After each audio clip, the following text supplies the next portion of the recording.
Imagine a world where the name Bill Gates is merely a footnote in computer history books. A world where Googling something might be called Kildalling it.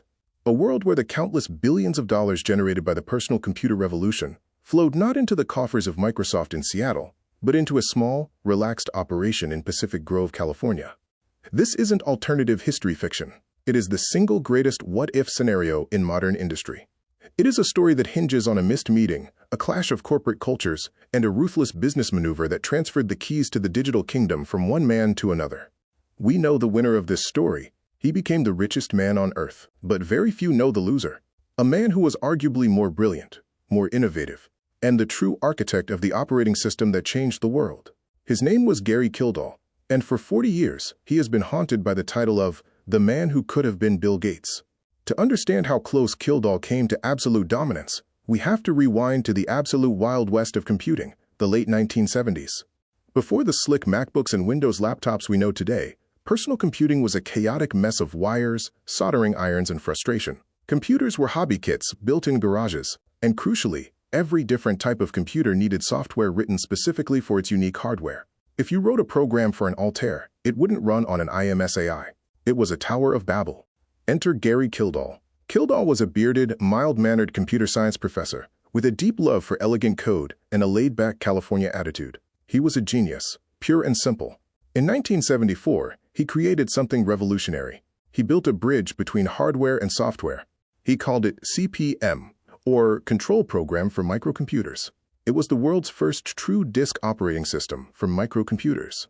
It meant that a programmer could write a piece of software once, and it would run on any machine that had CPM installed.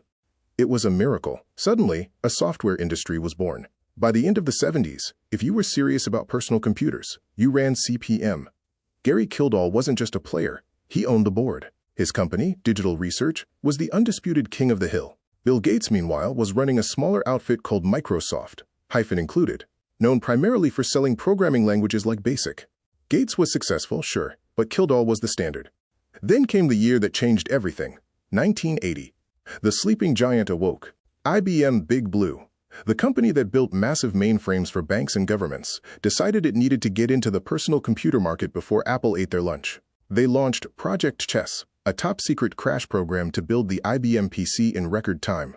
They had the hardware, but they needed an operating system, and they needed it yesterday. Naturally, the buttoned-up executives in blue suits flew to Seattle to see Bill Gates. They assumed the young wunderkind could give them everything they needed. But in a twist of irony that Gates would later downplay, he actually turned them away. Gates told IBM that Microsoft didn't have an operating system. If they wanted the best, he said, they needed to talk to the guy in California. They needed it, Gary Kildall.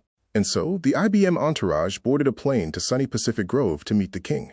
What happened that day is shrouded in legend, myth, and conflicting testimony. It is the grassy knoll of tech history. The popular myth, one that Bill Gates himself helped propagate over the years, is that when IBM arrived to offer Gary Kildall the deal of the century, Gary blew them off to go fly his private plane. It paints Kildall as an unserious hobbyist who was too busy having fun to recognize history knocking at his door. But the reality is far more complex and far more tragic.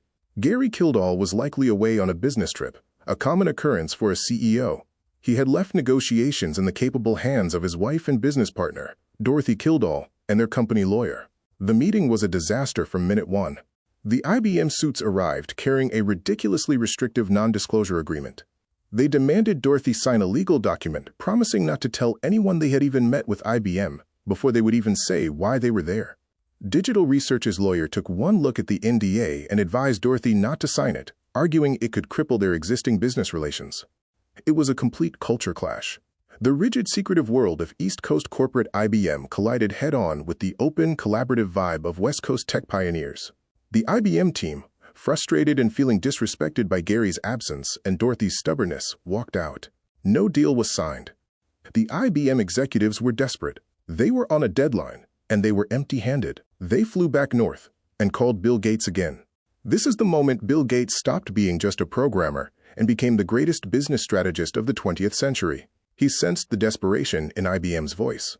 He knew that if he couldn't provide an operating system, IBM might abandon the project, or, worse, go back to Kildall and make it work. Gates made a stunning promise. He told IBM he would supply the operating system they needed for their new PC.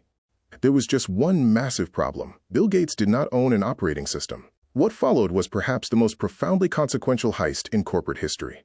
Gates knew of a small developer in Seattle named Tim Patterson, who worked for Seattle Computer Products. Patterson had grown frustrated waiting for a new version of Kildall's CP/M, so he wrote his own clone. He called it QDOS, literally the quick and dirty operating system.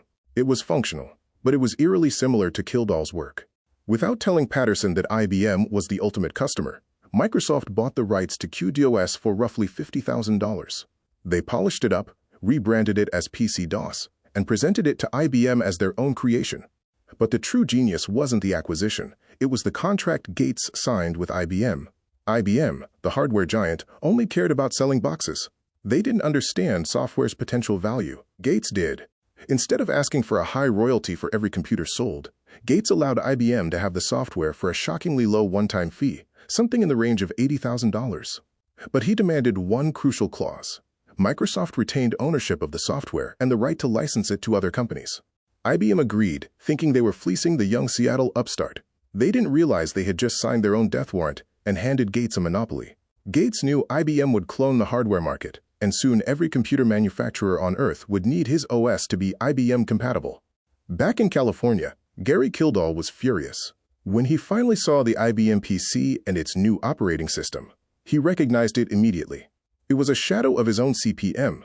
He threatened to sue IBM for infringing on his intellectual property.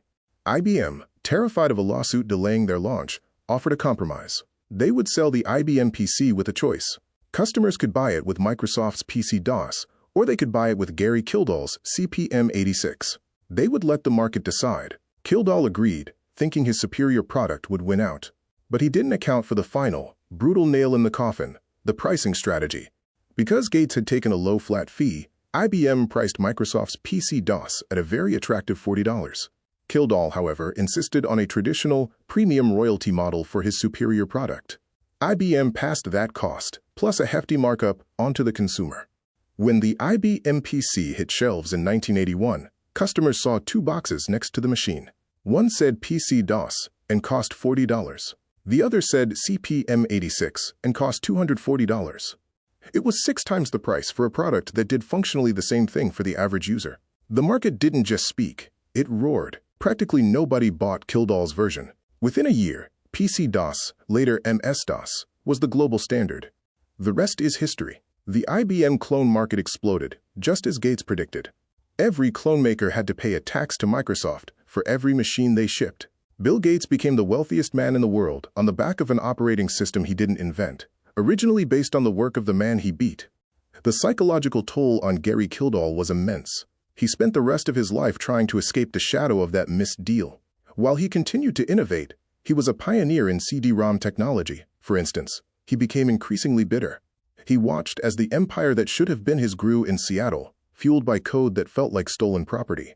Kildall died in 1994 at the age of just 52, following an injury sustained in a biker bar in Monterey. It was a tragic, confusing end for one of the greatest minds of the digital age. History is often written by the victors, and for decades, the narrative was that Gates was the sharp businessman, and Kildall was the absent-minded professor who blew it. But the truth is that Gary Kildall was an engineering visionary who got caught in the blast radius of the most aggressive business pivot ever executed.